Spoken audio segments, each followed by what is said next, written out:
people were constantly telling me I was wrong and I was ugly and I was fat and I was this. And I just felt like, all of you. I feel like I'm able to have such successful male-female relationships because of the boundaries that I have with men. I need more girl best friends like you. Like, I have to teach women this because it's a superpower. When you're confident, it's like your love life is better, your career is better, your quality of life is better, your health is better, like everything is better. You show up in a different way in life. Hi guys, welcome back to teaatfour. I'm Christie. And I'm Lauren, and this is a podcast where we talk all things that normally stay in the group chats. Today, we have a very exciting episode of Teaatfour. We are joined by someone we have only watched on our screens for years, genuinely. So she's worked with 49, our company, for numerous years, and now we finally get to meet her in the flesh. Here is Dani DMC. Daddy. I'm so excited to be here. Thank you guys for having me. We're live in the flesh. Yes. Finally, it's about time. Yes. It's actually bizarre, like when you've seen someone, you feel like you know them, and then you just walked in the room, and I'm a little bit starstruck. Yes. It's not starstruck. Yeah. You'll learn very quickly I'm just a regular schmegular girl, and it's going to be all very easy, and we're going to feel like friends. I love it. Yeah. We're friends already. Like, Yeah. Duh. Well, it's exciting. You're our Innit? first like non-British guest on the show. Yeah. You're First American. Oh, I'm the first American I guest? think so. Yeah. Oh my God, I need a badge. Baby. Yeah. Like a picture. We Yes. frame it on our shelf. Yes. As well, yeah. Let's I do love that. Yeah. Obsessed. Worldwide. So Yeah. what brings you to London? How come you're in our studio today? Yes. Well, I love London so much. I've been a fan of London since the first time I came when I was a little girl. I don't even remember what age I was, but I just feel like big cities make me feel super alive. I'm from Chicago. I've lived in New York. A lot of my family lives in New York. And I just get a rush when I'm in a big city. And I feel like London gives me all of that. It gives me like big city, cozy, feels like home because I'm used to, growing up in a city. Right. But then it also gives me that like international rush of like, new thrill, adventure, spontaneity, which I love so much. So that always brings me to London. This time particularly, I'm here for holiday. I was in Italy for my family reunion. My family lives in Italy, and my extended family, not my parents. Nice. And so I was like, let me just hop over to London because it makes me happy. And I knew I could do some work out here with 49 and Jungle. And so I just said, I'm in my kind of like F it era of let's just do things that make me happy and make me feel good. And London makes me happy. It makes me feel good. So I'm here for a whole month. I love that. London makes you happy. It does. Laura, does London make us happy? It exhausts me. No, the truth is, I think because it's summer, I get it. Like the London kind of Yes. vibe, busy, the sun's out shining. But I like winter too. Oh. I love winter. I'm from Chicago, so it gets way colder in Chicago than it gets here. Right. It's also very similar where it's like gloomy all the time. It rains all the time. You get like 2 months of sunlight in Chicago if you're lucky. Oh my god. Yeah, and it makes me feel like nostalgic, that weather. The my group chat at Jungle always gives me such a hard time because I'm like, I hope it's raining and cloudy, and they're like, Dani, literally, we're gonna remove you from this group chat because you're manifesting this weather that we're sick of. No, we need more of that romanticizing because Yeah. like London in the rain, I'm just Yeah, the first week I was here, it was like raining and super cold, and everyone Yeah. was saying to me like, oh, I'm so sorry about the weather. I'm like, please don't apologize. This is my happy place. Oh, that's nice. I love to whip an umbrella out, It's a little Wow. dramatic effect. Yeah. Like, why not? a prop. Yeah, exactly, a prop. So what the I've always no, I was gonna say, what the fuck was it like growing up in America in simple terms? Because I have an absolute fascination with the US. Never been, yet to go. You obviously love London. Yeah, But I feel like we're like switched at birth. Yeah, what was it like? Well, that's such a loaded question because one thing I've really learned having so many friends in the UK and Europe, like in general, is it's so different, obviously, but the US is so big. And like, that growing up in the US, but like hearing from my friends, like even my family in Italy, how they'll like drive from from northern Italy to southern Italy in a day, and it takes like 8-9 hours. You could never do that. Like a drive from the West Coast to the East Coast will take you 48 hours, 40 hours. Yeah. It's insane. That's why people rent like RVs and make it like a whole trip to go across the US. And where you're from makes you so different. Just like kind of in the UK, like if you're from Newcastle versus Liverpool, you have a different accent and like stuff like that. It's similar. Like everyone has different accents, different tendencies. If you're from London, you're going to have more street smarts and you're going to, you know, watch over your shoulder and know how to move. Whereas if you're from the countryside here, you're going to be, you know, a little bit more to yourself, maybe more shy, you know, whatever the case may be. So the US is like that too. Every place is very different. I feel like I'm a very like typical Chicago girl that grew up in the city. I'm a little rough, a little rugged. I have good energy. I can dress. You know? But like everywhere is different based on where you're from. So it's hard to say like to describe the US as a whole, just like if I were to ask you like describe the UK as a whole. Like miserable. No, stop slandering. I think we have our moments, but I think we're overall bad vibes, man. I think it's more bad than good in the I mean, I could say the same about the US. I feel like the US is an absolute mess. I feel like everyone sees that too. Like we're embarrassing. Like at this point, it's like get it together.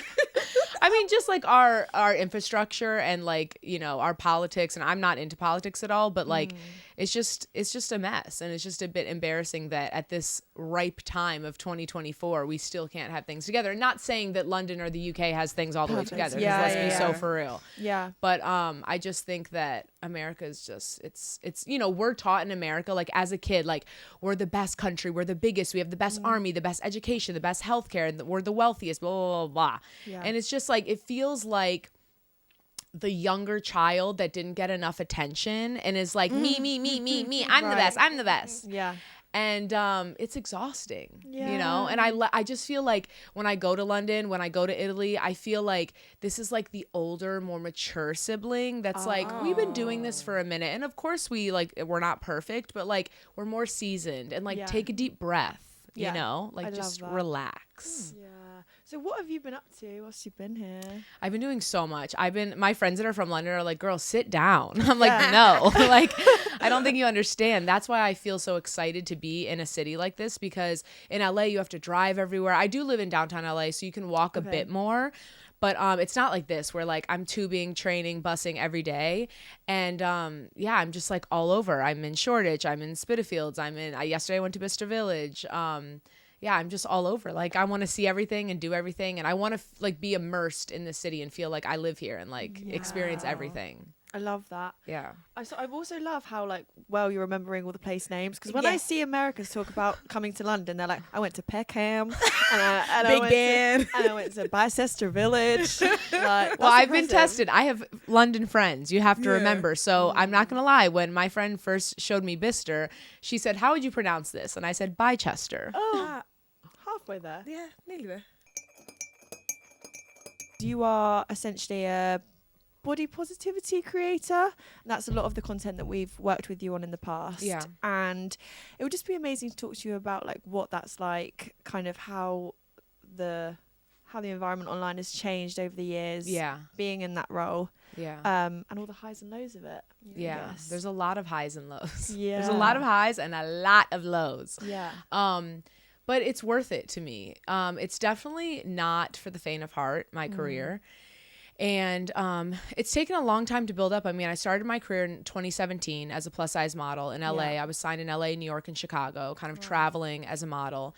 And I just kind of realized, similarly to what we're talking about, is I wasn't fully fulfilled in the modeling industry. I felt like my body was being edited and photoshopped a lot, which I was not okay with. Like, I hated that I have a lot of cellulite and they would like smooth my skin out. And it's like, this isn't who I really am. And you're not showing people the truth. Like, let's say another girl that looks like me is trying on this pair of denim and she sees that her cellulite shows through, or it doesn't fit comfortably, or there's no stretch, or whatever the case may be. Like, now she's not seeing that because you've airbrushed my body.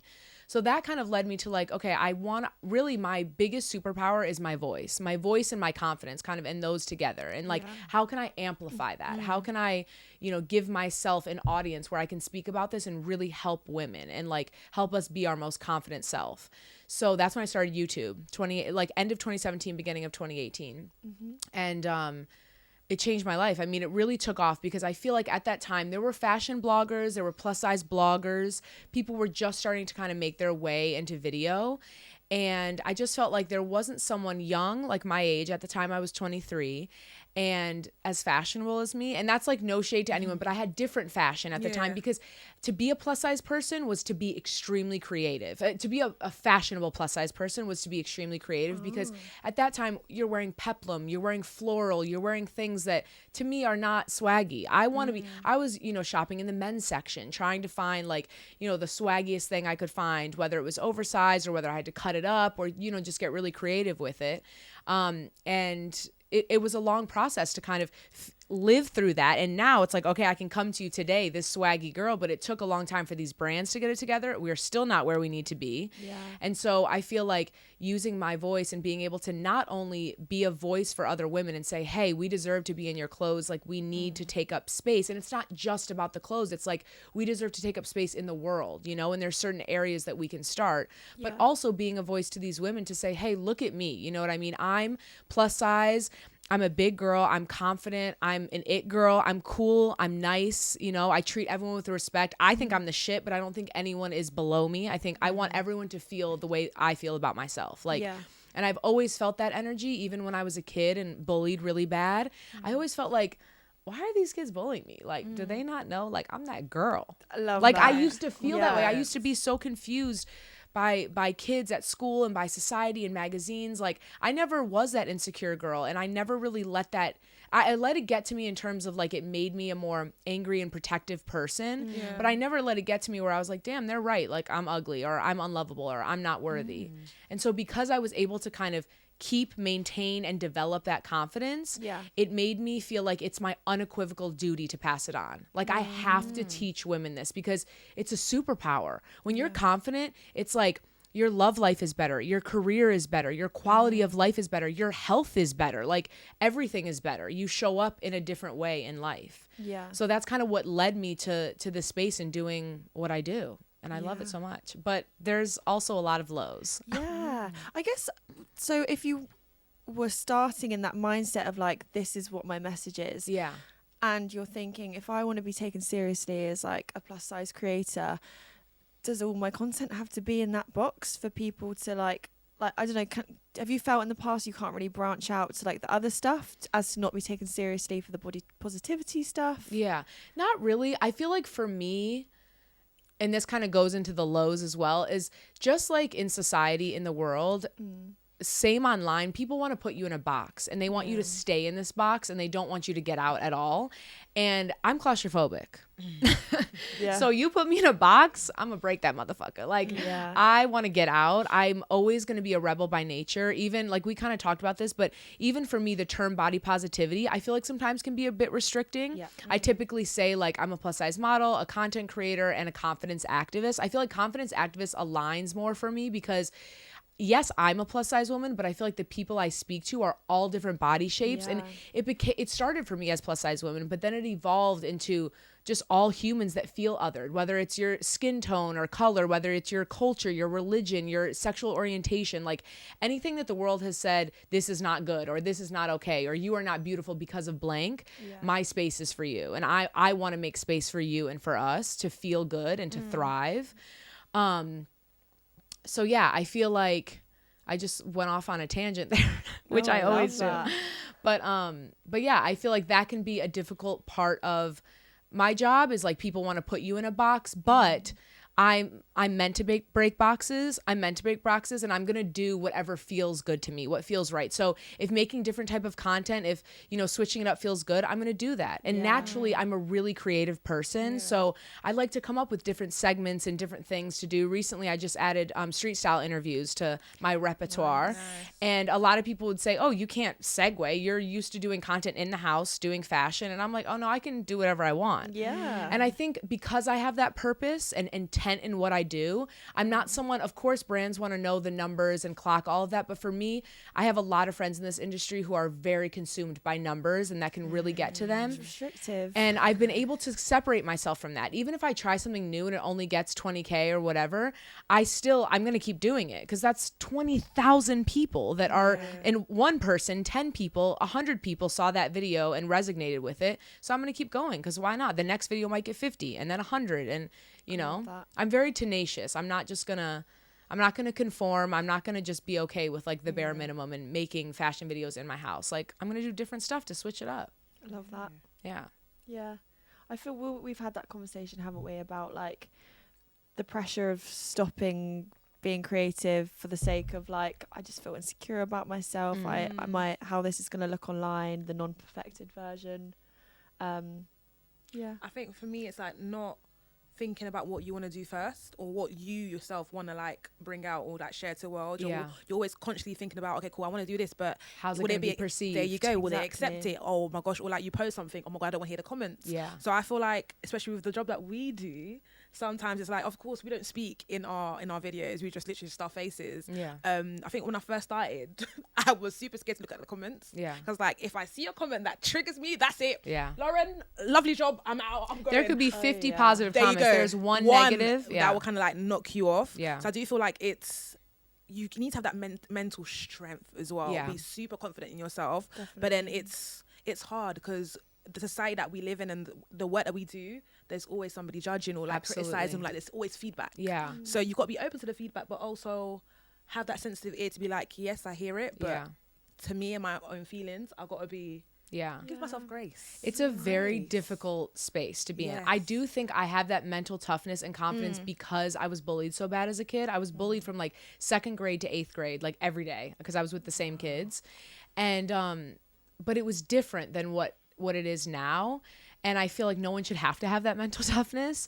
The place that the internet has come to now is a really sad and disturbing place. And it's very different than when I first started. Even like in the plus size space, we all were so supportive of one another and really showed up for one another. We had like groups, like DM groups where we'd be like, hey, I just posted, and everyone would go show love. And like now it's so oversaturated. You don't know everyone. It's very disconnected. And just everyone has something to say about everything. Yeah. And I think I'm very grateful that I have that ability to turn off what people think of me. The only way I was really attacked prior to social media was for my body and told, you know, you're ugly and this. So any comment I see that's like, you're fat, you have cellulite, this, that, literally doesn't affect me. Like I don't feel it. It literally does nothing to me because I learned at a really young age that the word fat or, you know, someone commenting on my body was like kryptonite. It would make me melt. It would make me stop dead in my tracks. It would ruin my day. And how dare I let anyone have that much power over me? I'm the one in control. This is my story. We only live our life for ourselves. So I can change that. I can change how this affects me. I can't change what people are going to say. I can't change their thoughts. I can't change their judgment or their opinions, but I can change how I react to it. How did you get to that mentality though? Because just at the grand age of 27 doing therapy like a couple of years last year I feel like I was kind of understanding like it's only the power of their words, it's a reflection of them, like if I don't want it to hurt me, it doesn't have to hurt me. But like from being bullied for so long and then getting to that point where you take power of those words, how did you get there? I think for me, like, it's a bit of fight or flight when you're in situations like that. Any type of traumatic situation, whether it's bullying, abuse, etc., you're either going to become a victim, which is totally understandable. I think that's the common case, is becoming a victim to your abuser, to your bully, to society, whatever the case may be, because it's easy to go there. If someone's telling you something over and over and over, you're going to be like, okay, it's true. Yeah. Especially at a young age, your mind is a sponge. I think for me, I had this fight mentality of, I just, from a really young age, there was a lot set up against me. And I just felt like people were constantly telling me I was wrong and I was ugly and I was fat and I was this. And I just felt like, fuck all of you. And like, I don't know. I just at a young age learned how to take my power back. And I feel like that's why I say, like, I know that this is what I'm supposed to be doing, because I almost feel like sometimes it's not even about me. It's not about Dani DMC. I'm just like the vessel that this message is moving through. And like, I feel that like really powerfully. Spiritual almost. Yeah.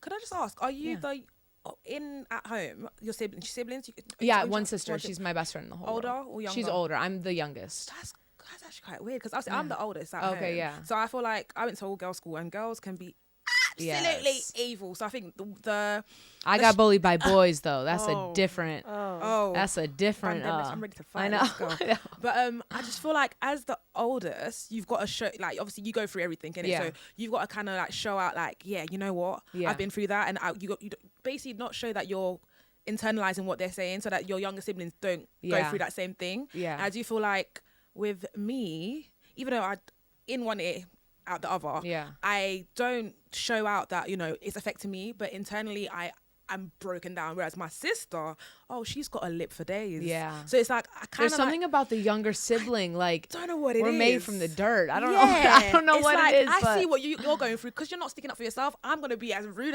can be. I'm thinking, okay. Yeah. So I was just trying to think, like, what is your maybe because you're the younger sister. You got that. My sister always had it very much together. She's an earth sign. She's a Taurus, and I feel like Tauruses, they're just very grounded. She was very independent. Are you a Taurus? Yeah. I love Tauruses. I feel like Tauruses don't need a ton of parenting. Like, they're usually like pretty good kids. They follow the rules for the most part. Very smart for the most part. Yeah, and so basically, tick. No, Tauruses are my favorite sign. Like, you guys are the best. But I feel like I didn't see my sister go through a lot. Okay. And so, you know, everything was kind of together for her. Yeah. And then my life was just like chaos. It was just kind of one thing after the next, and I would do that 10 times over again for my sister to have a perfect life, because like I said, she's my best friend in the whole world. And I feel like we love each other so much because we're so different. We appreciate our differences. And I wish the world could be more like that. Like, me and my sister are so different. Sometimes we value different things. Like, my sister's a social worker, and so she is, like, honestly the best human ever, and she, you know, recycles and composts and, like, is very much about the environment in the world. She tries not to shop. She only tries to shop, like, secondhand if she's going to buy clothes. I consume a lot of clothes and, like, sometimes I like expensive things. I feel like I'm like a balance. I feel like I'm better than a lot of people in LA. But she doesn't try to make me feel bad about that or make me feel like be this way or, you know, be judgmental. And I'm the same with her. Like, I love her for who she is, and she loves me for who I am. And we accept each other's differences. Imagine if we were like that in this world. Imagine if we were like that on social media. Like, and we could say, oh, you're different than me. You love someone different than me. Or you've decided to be transgender and that makes you happy. So I feel so happy for you, even though I don't understand this experience, or I've never met someone that's gone through this experience. Or, you know, you feel comfortable in your fat body and you take great care of your body. Like someone like me, where I'm vegetarian, I don't drink, I don't smoke, I don't drink anything but water. I'm very aware of what I put in my body, but I'm also 240 pounds and I love being plus size. I don't ever want to be skinny. Like, I enjoy my body. What if someone could say that and see that and just be like, oh, I appreciate that for her. That makes her happy. You know what I'm saying? I don't need to tell her, oh, go on a diet, because I have no idea what she does with her body. 100%. You know what I mean? You're so right in, like, embodying that as well. It's like not just not saying it out loud if you're thinking it. It's like truly thinking, that doesn't affect me. Yes. So why would I have these very hateful comments about something that doesn't, I'm like, not what is involved it in? doing it to you? And a lot of times these people that have so many judgments, I always say it's the interpersonal work they need to do that's showing up. You know, they have some insecurity or they feel some type of way, so they're projecting it onto you. And it's hard as a content creator. I have a lot of empathy for my coworkers, as I call them, because not everyone has my story. A lot of girls in the plus size industry became plus size later on in life, so they were smaller as kids, so they're adapting to having a bigger body, one, everything that comes with that, all the insecurities internally that come with that, and then the external of people projecting and saying all these hurtful and hateful things. And not everyone can handle that. I know that I'm the exception to the rule, again circling back to why I do this. But it's like it hurts people. And, you know, I have friends call me, and, you know, it's hard to experience that type of judgment. And even me personally, we've talked about this, but I've been through some things online where I was attacked and, you know, my character was questioned, and that was really hard for me, because it's one thing to come after my body, but to attack my character was so hurtful, because my confidence, I know who I am. I know that I'm this really beautiful person. I'm so kind. I'm so compassionate. I care so much about the world and every individual, every human living in this world. I don't care what you look like or what you've been through. Like, I will love and accept you as you are. And for anyone to think that I would want anything bad to be done in this world or any harm to be caused to any human kills me. That was a different type of pain that I experienced, because my character's never been attacked. It's always my body that's been attacked. So that was a new obstacle that I had to face and kind of endure. Yeah. And I guess how in that scenario, I've never seen the behind the scenes of, like, when a content creator gets questioned for their character, like, that you can obviously choose to respond to it publicly, but in that moment between processing what's going on that's so out of your control and then deciding what to put out of there, what is going through your mind. It's so crazy. So I did what you should never do. I responded quite quickly. And I responded in a way that if I were talking to my bullies at school. So when I was a kid and I got bullied, I never stood up for myself. And so when I got attacked online, I felt, fuck this. Like, I'm this strong woman now. They don't know who they're coming at. People were telling me to kill myself, all of these wild things. So I posted a very aggressive video. You know, I'm from Chicago. And, you know, the streets came through me a little bit. I definitely regret that. I feel like if there's one thing I could do, it would be to kind of pause. I'm a very impatient person and I want people to understand me. So for me, I'm like, fuck this internet shit. Let me come to you real. You know what I mean? I just woke up, turned my camera on. Not a great idea.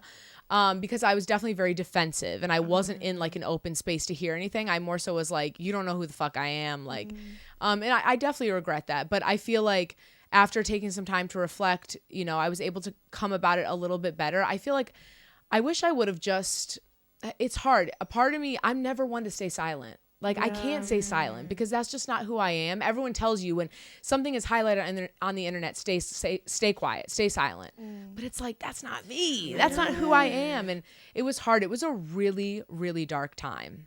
It was a tough one. Yeah. Do you think the ease as well of like going from long form content on YouTube to short form on TikTok, where it's so easy to literally wake up that morning, film a video and post it, takes us away from that like thinking time and like truly being able to consider what you're putting out online? It does. I feel like it's good and bad. I feel like the beauty of it, well, I feel like the bad part of it is that where like you're not taking time to really fully think things out, but that's also beautiful because you're seeing people in their natural state. Like on YouTube, I was never filming with no makeup on. On TikTok, Instagram, I film with no makeup on all the time. Yeah, literally. I love that. Yeah. And so I feel like you're seeing more real, raw. It's not so like thought out, and that can be harmful, but it can also be really beautiful if you're just like, oh, this is me off the top of the dome. Like, let me tell you my thoughts today, or you know, it's much more relatable. I feel like definitely. But I feel like through that situation, everything I've been through in life has made me a better person. So once I got through the really dark point, then seeing, okay, this is going to make me a better person. I'm going to become stronger. I'm going to be able to realign my brand and figure out I made mistakes for sure. Like I'm always an accountable person. So like where could I have gone different? And now which direction can I go? Yeah. And I feel like it's mentally, you know, it was really, really hard for work for a long time, but then mentally it opened up so many doors and I just refound my passion for what I do. And it became less about, you know, you can get caught up in the money and the brand deals and all that. I've disconnected from that fully now for the last year. I'm just like, whatever makes me happy, whatever I want to film, whatever content I want to create, I'm doing it. Who cares about the money I'm going to make? I'll figure it out. You know, and I feel like it makes it better because people aren't doing that anymore. People are like, how much is this brand going to pay me? Okay, I'll whip a video together. Like that's all it's really become about. And I feel like everyone wants to be a content creator or an influencer, but like, what are you really influencing people to do? What is your point here? Because for me, it's become such a dark place. I have to be a light.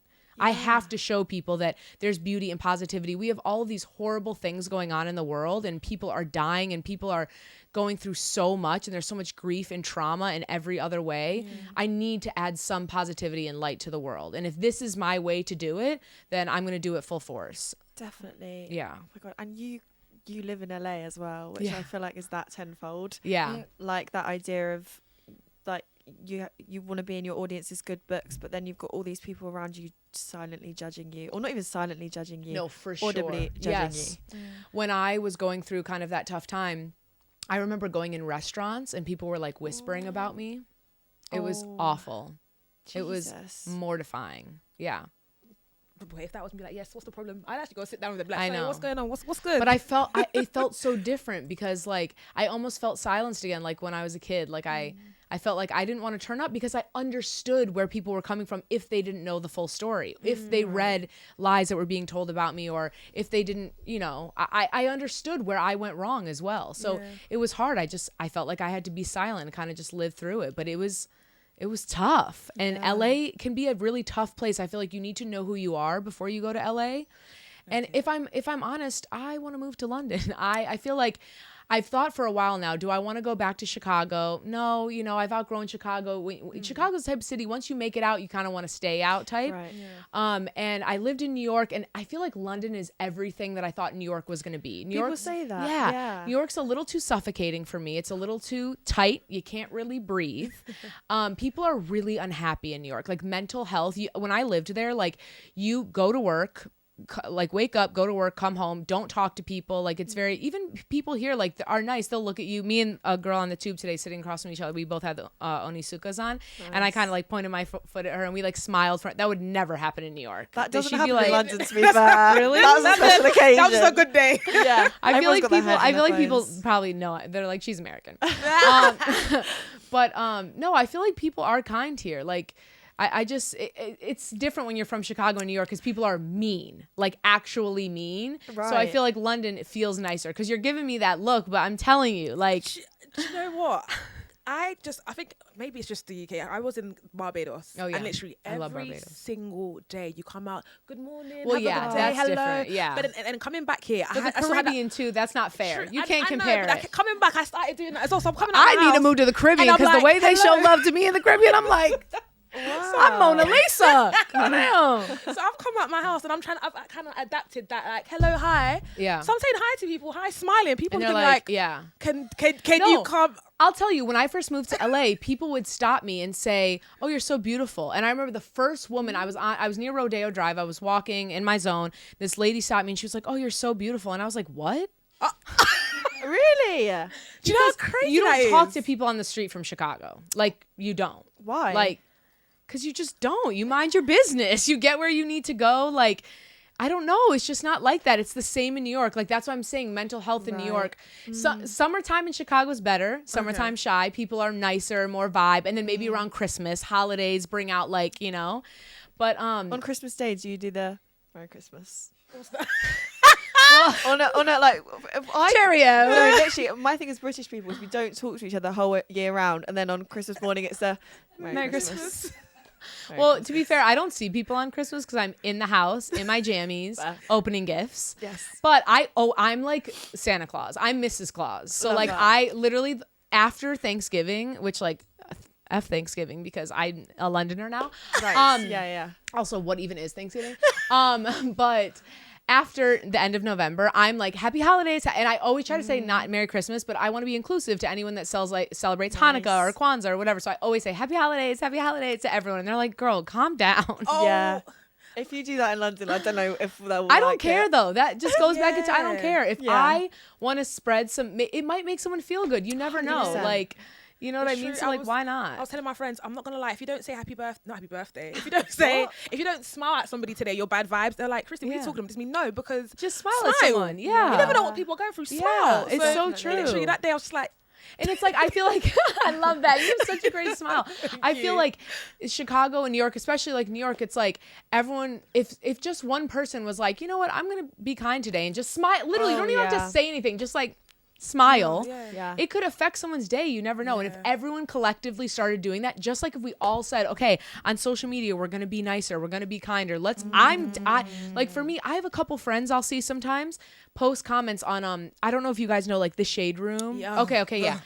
And I'll see them say something like judgmental and I'll text them or call, and they're not content creators. So, you know, so they consume content in a different way.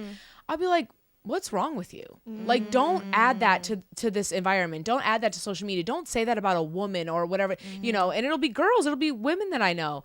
And it's like, we have to hold our friends accountable too, because we all need to make spaces feel safer. So true. Yeah. I really love the London market. And I feel like a lot could be done here because I feel like plus size is just acceptable here. Even like if you look at the modeling industry, Boohoo, ASOS, etc. Your plus size model is much smaller than our biggest plus size model, and there's still a lot of issues. I'm wearing mostly all Jaded London today, and this is their biggest size, and it just fits me. This is so tight on my arms, I can't hug anyone, but it's fly, so I'm gonna wear it. But like, we need to do better, and so I feel like if I'm out here, I can be the rep for doing better. I love that. So yeah. Yeah, come to London. That's iconic. I know. I'm definitely going to start spending more time. So my plan is now, and Charlie, I haven't even told you this, but you're going to be so happy. My plan is now for, exclusive content. My plan is for now to do, to come back maybe September, October for like another month and a half. And then next year, because... Well, I shouldn't be putting all my information out for the UK government, but you can only stay for 3 months at a time. Yeah. So I'm thinking next year I'll come, beginning of the year, maybe come for 3 months. Come on and off a little bit. Nice. Do it like kind of slow, get settled. Because I still have some things going on in LA, working on a clothing brand that's also exclusive. Wow. Yeah. So I'll probably be back and forth for a bit, but I definitely want to spend more time here. And I feel like I could do really big things out here. I love that. Yeah. I actually just had one more question to ask, and this is actually just on a personal level. Of course, babe. Ask me anything. You call yourself... There we go, the accent. You call yourself a confidence activist, and I've brought it up a couple times, and just generally neglecting to feel or embody confidence in myself and my body. And I think, ironically, in 2 days I'm going on holiday, which is a time, and I know you've done a lot of videos on how to feel confident in a bikini. Yes. And truly, I'm wondering, what tips would you give to feel that confidence in both real life and online? Yeah. I feel like it all starts in real life, because online, it's almost like a figment of our imagination. It's this exterior thing that's like, what even is that? I kind of had this moment when I was going through that hard time on social media where my friend told me to leave my phone at home. We went on a drive in LA to the mountains. We took our tops off, sat on the mountain. We're nudists, okay? Nice. We took our tops off, sat in the sun, and we screamed as loud as we could in these huge canyons in LA. Wow. And it was like, wait, nothing on my phone is real. I don't have my phone. So like that's not real what's going on. Cause like I'm just here right now in this peaceful moment. To me, that's like an analogy of a place that I want to live mentally and internally. So my number one tip is to be alone. Spend alone time with yourself, just you. Like, that's why I'm having so much fun on this London trip. Like, of course, I'm meeting up with people every here and there, but mostly I'm by myself 100% of the time. Yesterday, I took myself to Bicester Village, had a day, took myself out to a meal, went shopping, did whatever I wanted, whenever I wanted, however I wanted. That's why I love dating myself, spending time with myself. Like, it's so important. And I feel like you get more comfortable with yourself, even not just externally, but internally. Then you start to build that trust with yourself, that confidence with yourself. Like, okay, I'm in control here. I know who I am. I love myself for my personality and how I am. Now let's work on the external. And then being the nudist that I am, I always say getting naked, spending time naked in front of the mirror by yourself. It makes you feel less awkward, more comfortable with this is your body. You have this body the rest of your life. What are you going to do? Cover it up and never look at your body, or like never spend time lotioning your body? It's crazy. Sometimes you get into that mindset where it's just like every year I go past, I'm like, oh, I'll wait till next summer to feel better about myself. No, I will say this summer. Yeah, this summer. Yes. I feel like I don't think I could go publicly topless on top of Primrose Hill. Okay, yeah. No, I'm not saying. I don't think that's not what I'm saying. Where can I go? No one was there. It was just me and my friend in the middle of like nowhere in LA. No one was there. Yeah. However, I've gone to many topless beaches because in Europe it's very common. So like in Mallorca, I've gone, in Ibiza, in Italy. Love it. Don't go to the beaches I go to now that I said this. No, but that's not what I'm saying the goal is. I'm not saying the goal is to be comfortable being naked in public. That's not everyone's cup of tea, right? My sister's extremely confident. She's modest. She's never going to go topless at a beach with me, right? Yeah. That I'm just a different level of like, I just being naked. No, I love it. But I think that getting to a point where you're naked with yourself is very important. And then you start to get to the effort mentality of like, I can put on a thong string bikini at the beach because this is for me. I'm not putting on a show for anyone else. And if someone has a problem with me, like I said, people are going to have opinions. They're going to have problems with your body. They're going to have judgments on your body. It's how you react. So it's like you just have to build this impenetrable bubble around yourself and realize people are going to try and poke and prod. But if you build that up, no one can get in there. And it's like, you're on holiday for you. You better please fucking wear the bikini.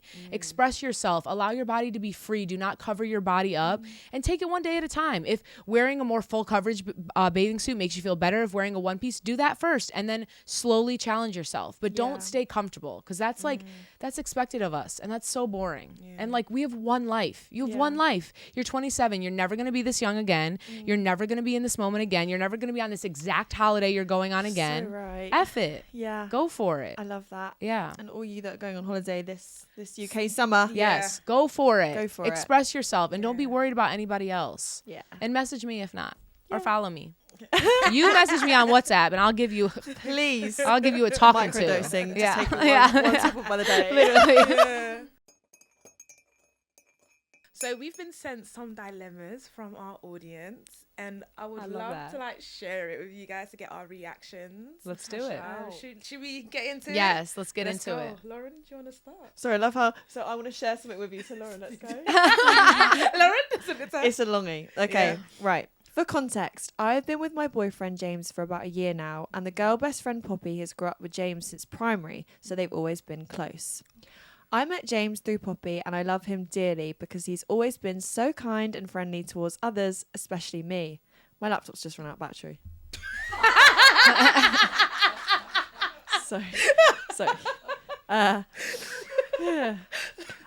I always knew them two were close growing up, and I don't want to be in the way of that, but lately she's been overstepping boundaries such as long overdue gaming calls, which makes him unable to respond to me.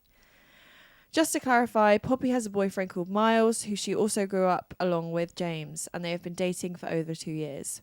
But yesterday she took it too far and overstepped the boundary because yesterday was Father's Day and she decided to message my boyfriend, "Happy Father's Day, Daddy."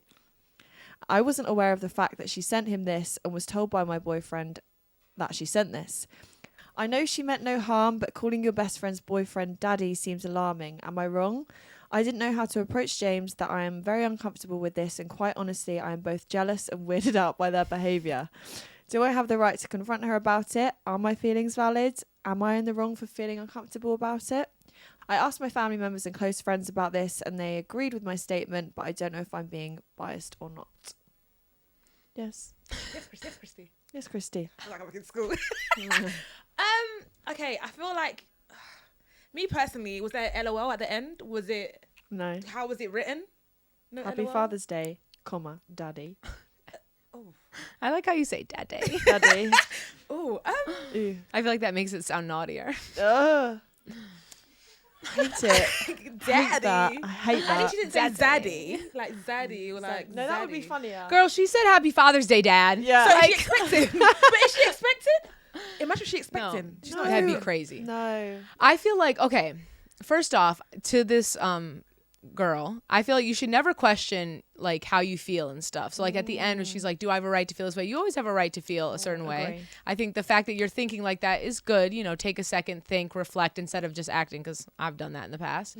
But I feel like as a woman that's had many male friends my entire life, I mostly grew up with guys.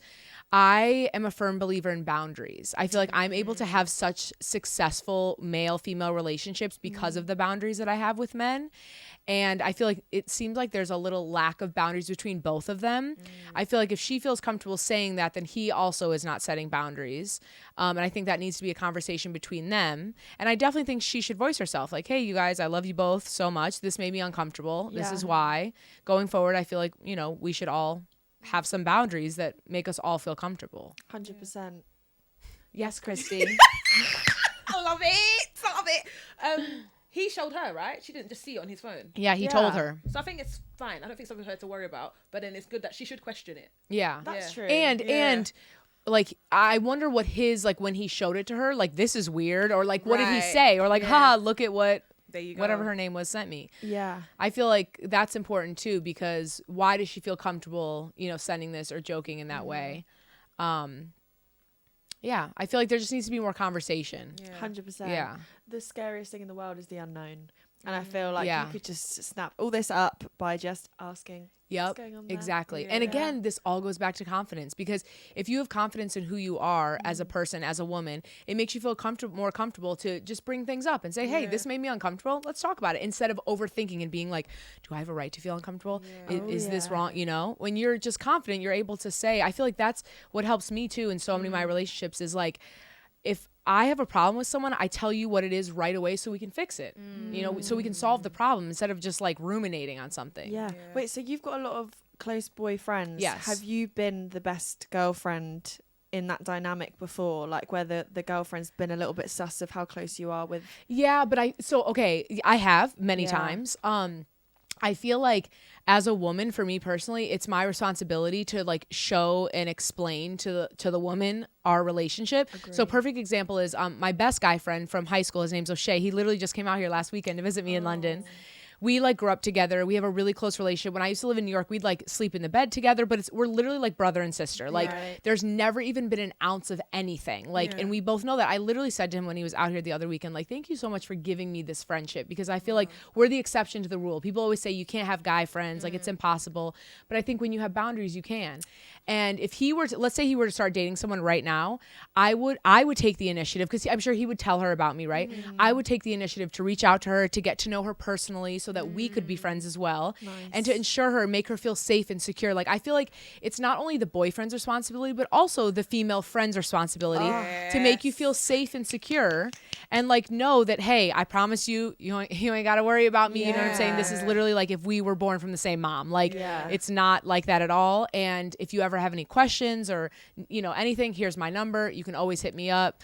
And another perfect example is when I was in college, I had a really, really good friend that was going to the army. He was going to Iraq, and he had a girlfriend, and I had never met her, but him and I were really close. And I told him, I was like, introduce me to her so that I can check on her while you're gone, make sure she's okay. That's like intense going, away. He was going to be driving military trucks. And so at first she was a little like hesitant of me. We ended up hitting it off, became like best friends. When he came back, they had a baby. I'm the godmother. Like, yeah, because I just feel like a lot of, if there is some weird stuff going on, you're not able to show up in that capacity to a girlfriend and be like, hey, we're just friends. But because it's genuine and we are strictly friends, it's easy for me to be like, hey girl, let's go get lunch. Like, you'll see why he loves me, because I'm chill and I'm fun and I'm a good time. And I'm able to help him with your relationship, because me and O'Shea, like, he talks to me about the male perspective. I talk to him about the female perspective. Nice. Like, it's nice to have that, but there needs to be boundaries set. I love that. I need more girl best friends like you. Love it. Love it. Right, do you want to do this one? Yeah, let's go. That was a great response. For real. Play your part, girls. Play your part. Period. All right. So the next one we got sent in was, I'm mad at ourselves for being upset. My long-term boyfriend doesn't want to plan to be buried next to me. So my boyfriend and I have been together for going on 5 years. He has made it clear he's not proposing anytime soon, but we have talked about getting married. So we both are in for it for the long haul. I was thinking about getting old and dying last night, so I asked him if we're getting buried together. He said no. I remembered he previously talked about being cremated, so I said, oh yeah, should we plan for an urn? Oh my God. Should we plan for an urn with room for us both? He said no, and that he wishes to be buried next to his father who passed in his childhood. Which, not trying to be an arsehole, but wanted to be buried next to him is news to me. I'm not about to be insensitive to him about his burial wishes though. So should I plan to be next to him, next to his dad? It doesn't really seem like he cares where I end up. Thoughts? Sorry. Wow, whoa. This is what? Whoa. Those are late night cremation chats. Yeah. Whoa. What? Wow. There's so many things going on. First off, I don't think you can confidently say we're in it for the long haul after you just said that he doesn't plan to propose anytime soon. I think as women, we go about that the wrong way. We're like, oh, if we're together for a long time, he's in it for the long haul. Yeah. That's the whole point of marriage, is like, and I feel like, I'm someone too. I'm like, do I want to get married? Do I not? I kind of go back and forth, but I do think there's a beauty in the commitment of marriage of like, okay, this is a next level of commitment where I'm saying I want to spend the rest of my life with you. Yeah. And you can't fully say that until you've proposed or made that act or done some type of ceremony that, doesn't have to be government documented, but, something to kind of solidify that. So you lost me there. Also, I'm definitely not an overthinker. I can tell this girl's very much so an overthinker. Yeah. But I am a future planner, and I'm actually not super mad at her. I took this college course called, I had to do an elective or something to like graduate. So I just took whatever. And it was called like something death and dying. And it was all about like how you want to die and how, like writing your will and like all of this stuff, like power of attorney. And it was fascinating because it's all things we don't think about when we're young, but like eventually you have to decide on. And you never know when you're going to die. So, like, I don't give her shade for thinking about these things. I would say it does seem like her partner is maybe not the most forward planner, and she is. Also, I have grandparents that are buried separately. I don't think, because they're buried with their families or whatever the case may be. I don't think that's a huge deal, but that's just me personally. Yeah. Oh my god, I just can't even think about death. I can't do it. I can't talk about death. Me personally, she shouldn't be upset, but she should give him the grace that, you know, maybe he's not there thinking about that right now. Yeah. Maybe closer to the time when we're actually married. But maybe the bigger conversation too is like, are we actually in this for the long haul? Yeah. There you go. Yeah. Like, instead of are we going to die together, are we going to live together? There we go. How about the present days? Yes. How about the present day? Yeah. We are not dust. Yeah, because even Romeo and Or in Juliet the didn't die ground. together. Yeah. Yeah, Romeo tweaked. Didn't she like go. not die? She like didn't die, then he killed himself because she died, and then she came back to life, and then she killed died. herself because Yeah. he died. Like, too much. Bizarre. A lot of death. Yeah, I think just focus on the now. Yeah. Yeah. Yeah. Yeah. That's my response. She said no death over here. Yeah. We're living forever. Yeah. We're immortal. Please put me in the cloud. Alright, boom. So this is the part of the show where you spill the tea and we try not to. Danny, are you ready? I hope so. Yeah. Are you ready? My spit's coming your way, so I'm just kidding. Boy, your outfit's too nice. I know. I'm Okay. excited. I think this is going to be good. Yeah. Shall we get sipping? Yeah. Let's go. Let's go. When I was little, I once found these weird squishy earrings in one of my mum's drawers. I would continuously ask her if I could wear them until the embarrassing age of 13 when I finally learnt what condoms were. No? Okay.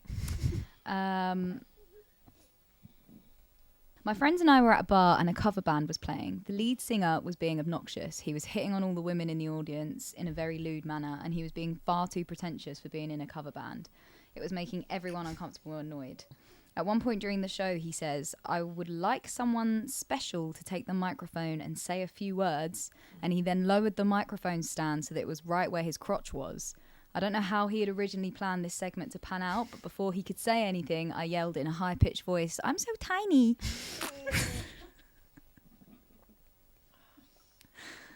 That is the quick solid. wit I need in my life. that That was a good one. hit my ankle. Sorry, Not your ankle. sorry, babe. Not polite. Thank you. So, I almost had a threesome with a couple I knew, but I got too scared, so I went to their toilet and climbed out of the window and ran home. Worst thing is that I worked with one of them, so I had to face them on the Monday after. Tried to pick a girl up and lay her down on a bed. Failed miserably. It was dark. We were slightly drunk. Slammed her head onto the bedside table and knocked her out. 15 years later, she still sends an occasional selfie wearing a helmet. What? That's Is crazy. that on permanently or? That has to I be think a it's just joke. banter, Like yeah. yeah, It's I was just gonna banter. say, Right. Oh my god, I thought No it was like way. I like a figure in the back of my head. I was like actually concerned. She has to always wear a helmet. Oh, sorry. 15 years later. Okay.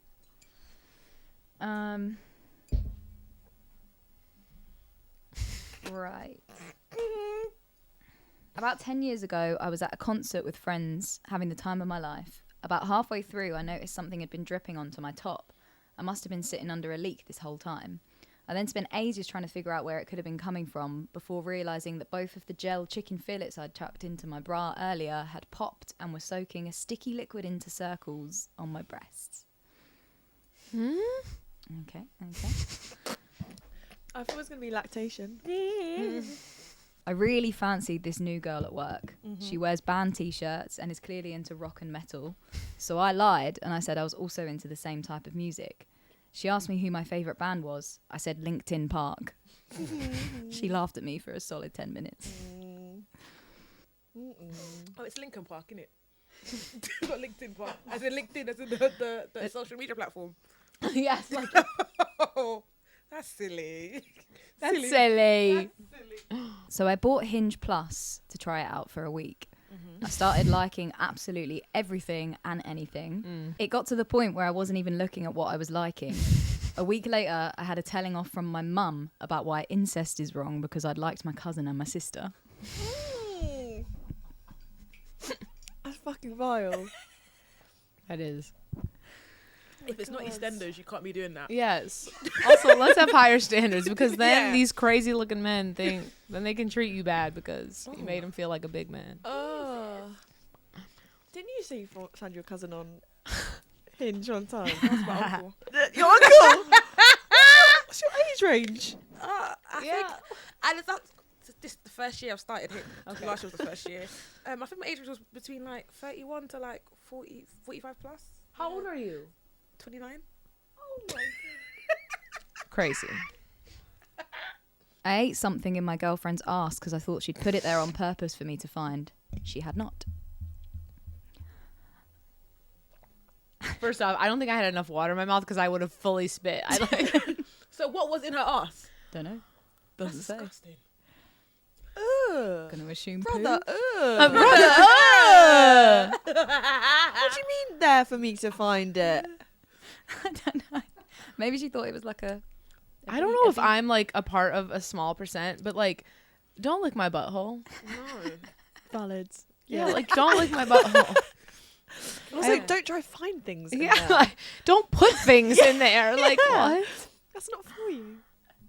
Well, Mad. do you have Evian in America? Hmm? You have a Evian in America? Mhm. Of course. I've never been. At work, I forgot I had a radio mic on. I went to the loo, had a wee, said to the toilet, "Thirsty thing, aren't you?" Washed and dried my hands, walked back into the conference room to shocked and amused faces. I pretended I knew it was on, but it still haunts me to this day. Sad. Sad. Just sad. Never spoke to the toilet. It's the one streak of water you have going down your neck. Thanks for playing with us. Of course. And coming on the podcast. I know. Thank you for having me. This was so fun. I want Yeah. to come back again. Oh no, you're coming back again. Keep my seat warm. Like, of course. 100%. Yeah. When you're a full-blown Londoner, Yes. you're going to come back in a What do you Union mean? Jack hat. No, Lauren. She is a Londoner. Oh, tell her. Through and through. Yeah. Sorry there. Give me my credit, babes. And for the people that might not know who you are, where can we find you online? I am Dani DMC. You can find me at Dani DMC, DANI DMC on Instagram. And then TikTok is at It's Dani DMC, ITS. And YouTube is just Dani DMC. You can follow me on Snapchat and Facebook and all the good places. You can find me pretty much everywhere. Yeah. And on teaatfour. Yeah. 'Cause she'll be exactly. I There will. we go. And maybe on a big screen one day too. Come on, Love Island. Yes. Hope you heard. After sun, call me. Love it. Thank you, Dani. Thank you guys so much. Love it. See you next week. See you next. Bye, guys.